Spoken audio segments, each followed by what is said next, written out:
How's it going? To end. How's it going? To end. How's it going? To end. How's it going? To end. How is it going to end? How's it going to end? How's it going to end? How's it going to end? How is it? How's it going to end? I was wondering that myself. What is going on, everybody? Welcome back to How's It Gonna End? How you doing? That's great. Troy and Abed in the morning.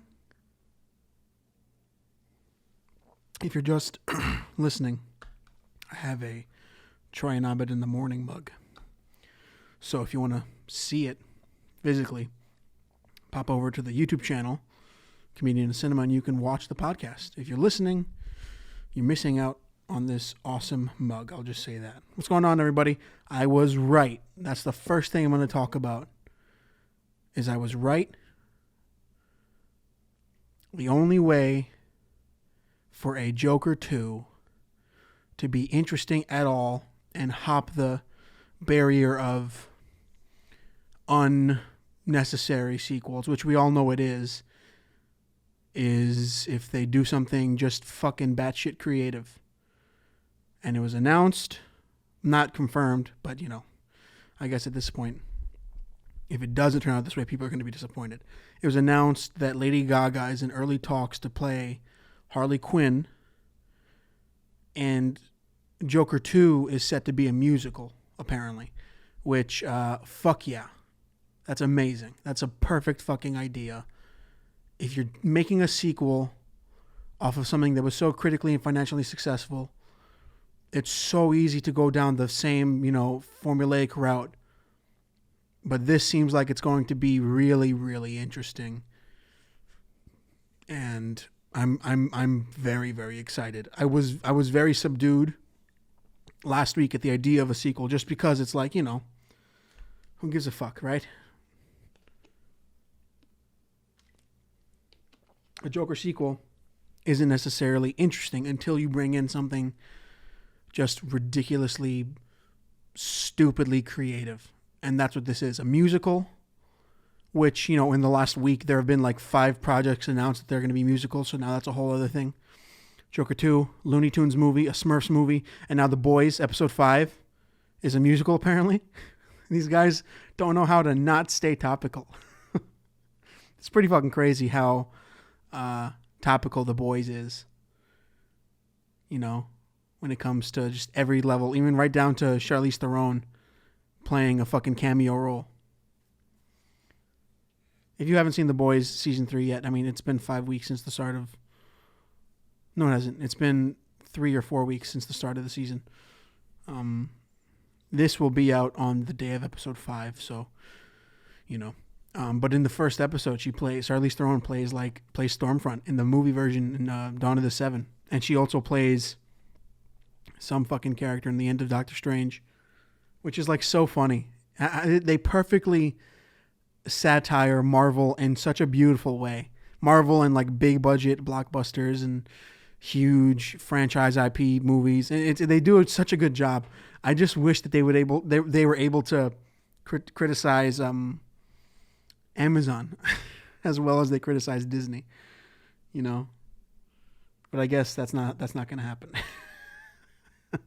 Hey, you know what? I'm fine with this too. Disney's another one of those giant fucking killer conglomerates that just, really interesting shit.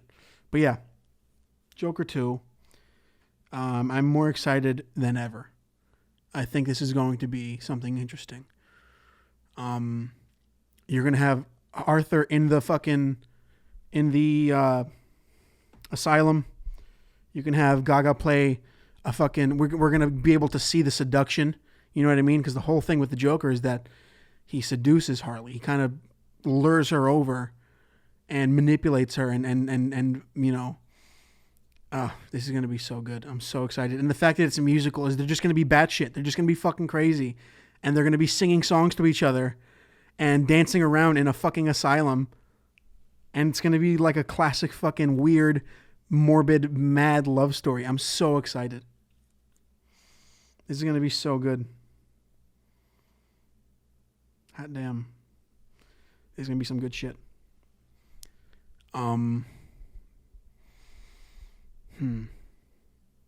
What else is there?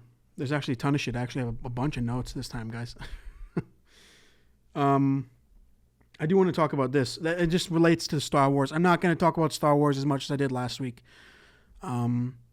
It's funny how, like, I got 3 comments on TikTok last week of people being like, I've seen more people complaining about Star Wars fans than I've seen toxic Star Wars fans. And it's like, that's how you know, thanks for revealing yourself. Which is, it's just, it's not true. You're wrong. You're incorrect. The amount of times I scroll on TikTok and there's that fucking dork that is like, it has to be perfect, bro. If you think Star Wars was ever fucking perfect, you're a fucking fool. That's the problem with like a franchise like Star Wars. That's the problem with a franchise like Star Wars. It fucking tricked people into thinking it was good. Or it's not into thinking it was perfect. Into their spoiled fucking fans.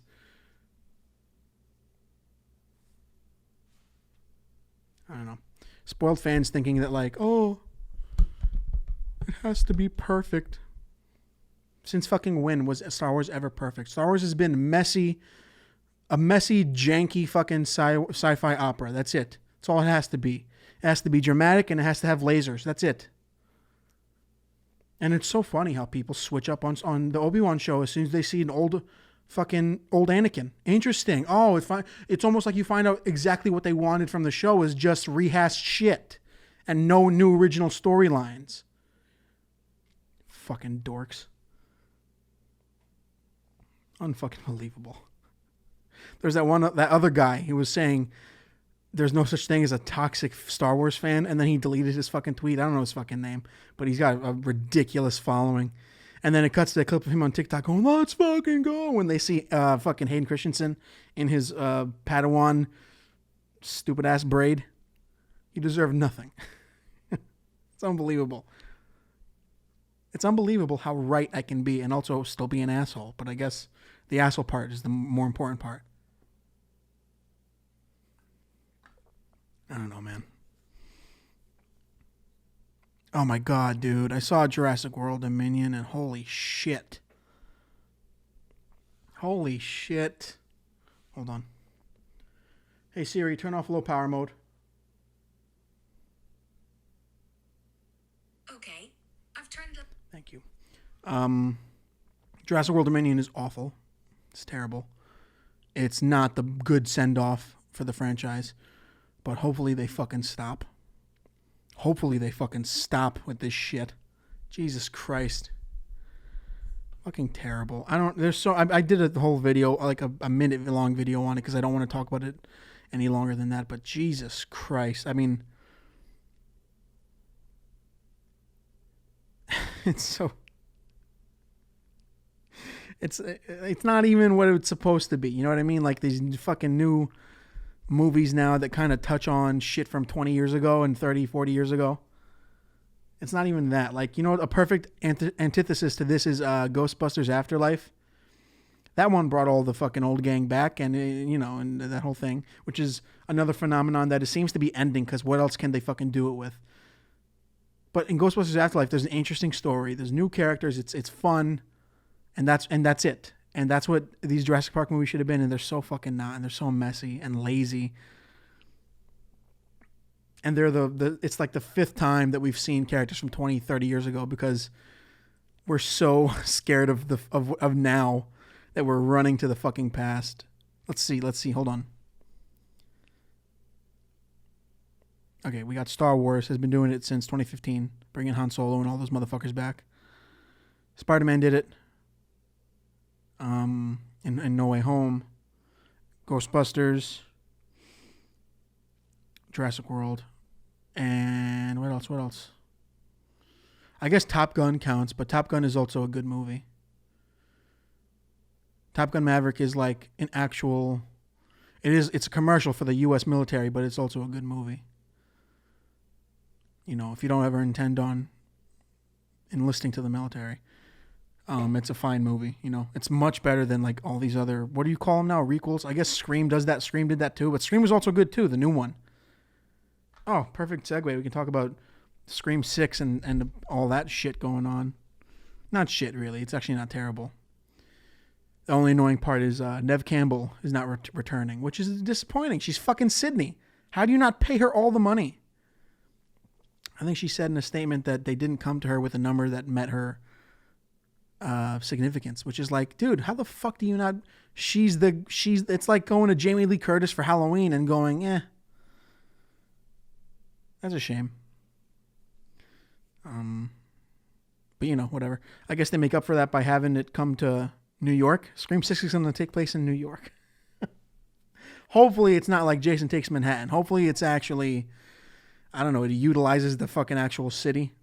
I just want to see a scene where everyone in Times Square has the fucking mask on and just a bunch of dead bodies are dropping and no one knows who's doing it because of the mass panic. That's it. That's it. That's all I want from this fucking next movie. They're bringing on the same writers and a couple of the same cast, and I like this new cast, and I really like the commentary in this newest Scream on toxic fucking fandoms and how they want what's in their head to be the next movie. You fucking Star Wars lunatics. It has to be perfect. Then shut your eyes and forget the last 45 years of movies. Yeah. Oh my God, dude, there was this fucking person in the movie theater. Just tell me if I'm being an asshole about this. I know I'm an asshole, but tell me about this. Is it okay? Is it right to take off your shoes in a movie theater?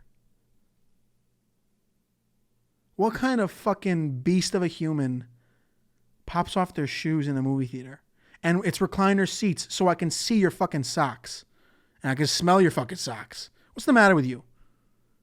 What's the matter with you? Disgusting. Ugh. Take off your fucking shoes in a movie theater. This isn't your house, bitch. Go the fuck home if you want to be all chill. Taking your shoe. What kind of... That's like... I'm speechless. I don't know what else to say. That's fucking ridiculous. This person next to me and their partner... I'm trying to be genderless about this because I don't want to make it seem like... It was a dude, but I don't want to make it seem like, you know... He heel kicked his shoes off and then had his like legs up, like his knees pointed, like he was chilling on the recliner seat.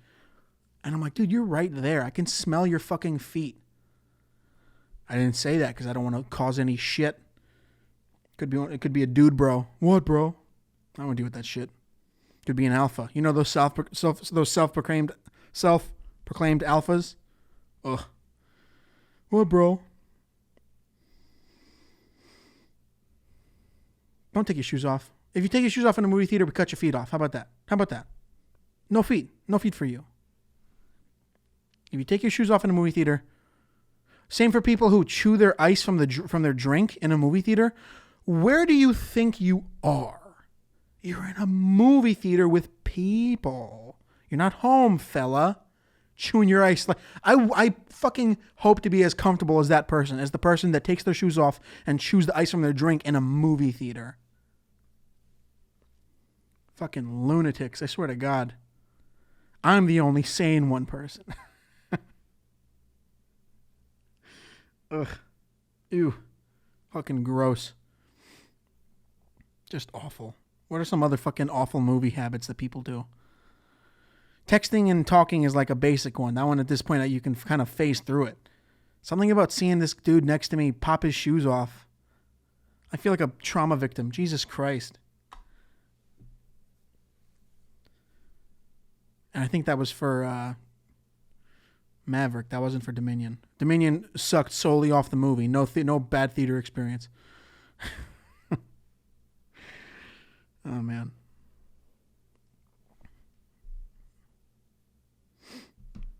What else? Dude. I'm not going to give any spoilers because I know it just came out and I know people are trying to catch up. But fucking Barry? Who's watching fucking Barry season 3?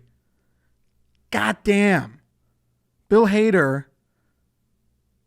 I don't want to say somehow. The guy's an incredible writer. It's obvious. But he turned his like goofy kind of like the premise of the show being a hitman wants to become an actor. He turned it into like a thick analysis for anxiety and self-loathing and just mania. And it's fucking, oh my God.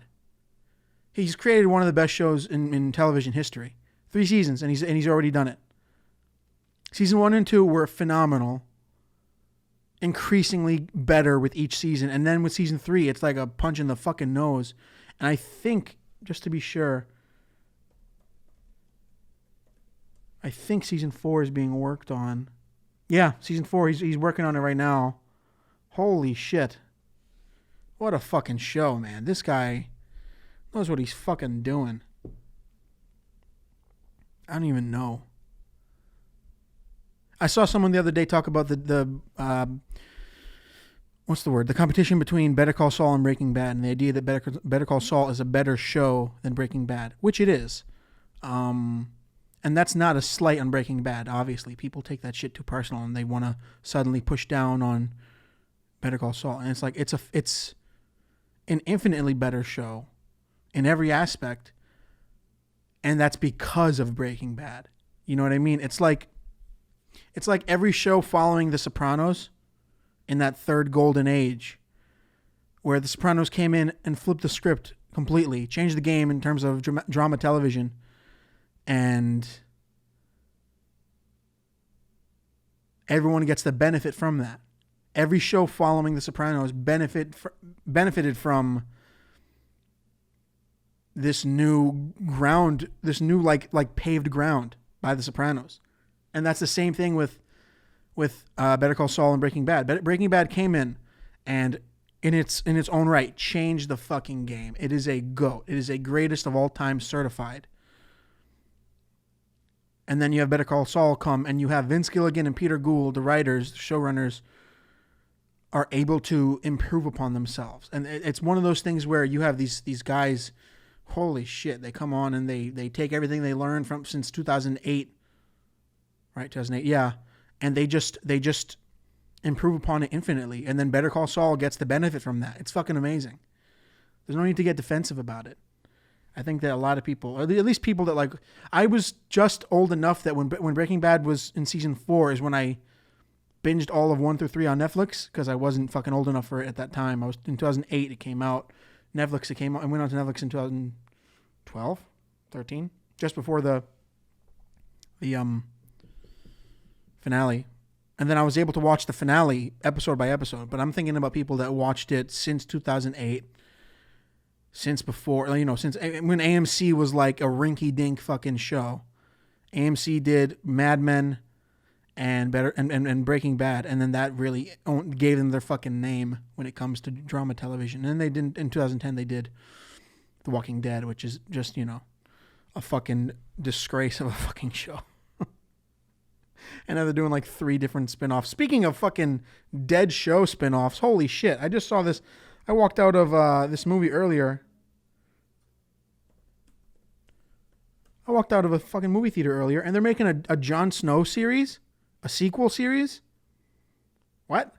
Why? His story ended. We'll see, I guess. I don't know. It's in development. Although, like, there's a lot of shit in development at HBO for Game of Thrones, and we've only seen something for Blood of the Dragon. But, like, okay.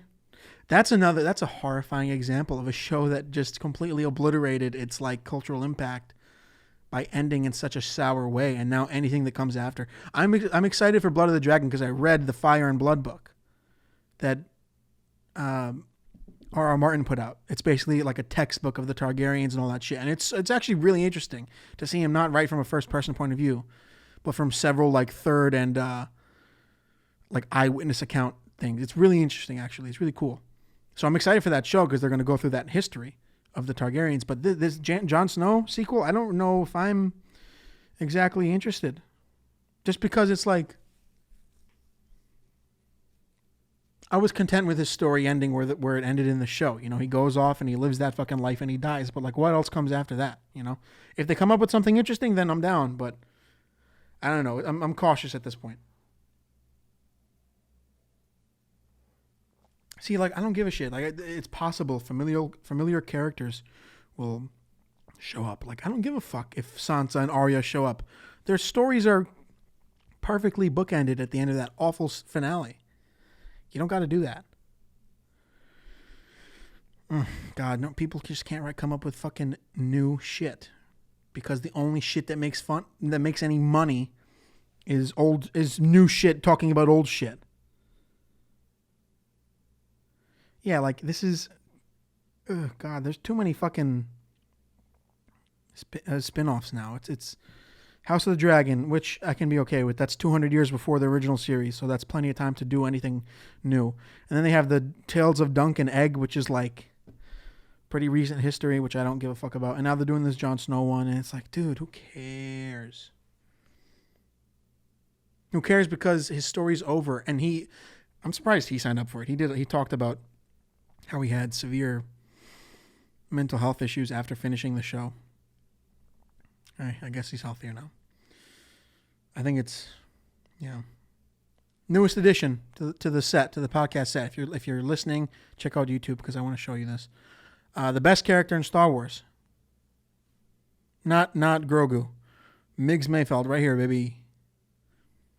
That's the only Star Wars action figure that I have, and he's going to remain there until I'm dead. Or until I inevitably throw it away, because I don't give a fuck. Migs Mayfeld is the best Star Wars character, and you can't change my mind. Luke Skywalker, Anakin Skywalker, Han Solo, get the fuck out of here, bro. Get out of here. Migs Mayfeld is the best Star Wars character. He's a regular fucking guy. You know, he understands the fucking problems of the people who aren't in the Empire or in the Rebellion. He's a regular fucking dude. Not to mention Bill Burr's performance is phenomenal in seasons 1 and 2, but also particularly 2 for that incredible scene where they talk about basically Star Wars Vietnam. Or, whatever. But yeah, no, that's sick. I'm going to leave that there for now, because he's the only. I would love, there we go, talk about spinoffs, a Migs Mayfeld spinoff. And it's sort of like we get to see him in Space Boston, doing Space Boston shit. He's running around, he's getting Dunkin' Donuts, and he's having problems with his family or whatever. Like The Sopranos. He's got fucking Migs Jr. has to go to a fucking softball game, but he also has to assassinate this alien from a fucking different planet at 2:30. You know what I mean? Like, that's the shit I want to see. That's the only thing that really interests me at this point with Star Wars. I don't give a fuck about the Skywalkers. Fuck off. Skywalkers are boring. Since what, 78? 77? Fuck off. Tired of them. Fucking Hayden Christensen wants to do a Vader spinoff, and it's like, bro, the entire franchise has your name on it. Fuck off. Enjoy that you came back and that all Star Wars fans were so desperate to shit on the sequels that they elevated the prequels. Enjoy that love. Appreciate it. You deserve it. You certainly weren't amazing in the prequels, but you didn't deserve all the shit you got. Enjoy it and then disappear. You got to play an old-faced young Anakin. There you go. That's the fucking dream, right? I think I'm done. Everybody. This is a good one. If you want to follow the podcast, you can go to my YouTube channel, Comedian in the Cinema, or you can go on YouTube, on Spotify, Apple Podcasts, or wherever you listen to podcasts for How's It Going to End. If you could rate and review on YouTube and Spotify, that'd be cool. I mean, Spotify and Apple Podcasts, that'd be cool. If you could subscribe on YouTube, that'd be also cool. And if you're a Star Wars fan and aren't as pressed by my comments on Star Wars, show me ranting about your fucking lame ass franchise to your friends who will get upset, because that makes me laugh. Hopefully I have a guest next week. Sorry for 2 weeks in a row of just me. I'll see you guys next week.